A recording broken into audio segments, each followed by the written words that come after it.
ఈరోజు మా కుందన్ గడి టాయ్స్ మొత్తం అన్నిటిని క్లీన్ చేయాలని కాన్సెప్ట్ అయితే పెట్టాడనమాట. సో క్లీనింగ్ అయితే స్టార్ట్ చేసాము. ఇది ఒక బాక్స్, ఇంకా పైన ఇలాంటివి ఒక 4 ఉన్నాయి.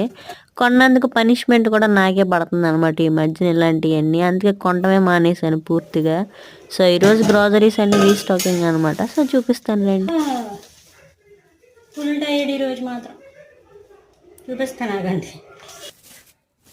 వెజిటేబుల్స్, ఫ్రూట్స్, వెజిటేబుల్స్, మాకు మా పక్కింటి వాళ్ళకి మిల్క్ అండ్ కర్డ్ కొంటాను అని చెప్పి ఈరోజు సమోసా, పానీపూరి అండ్ మసాలా పూరి. అదనమాట మ్యాటర్. మసాలా పూరి మీరు కూడా తింటారు? వేడి వేడి samosa. Let's smash the samosa.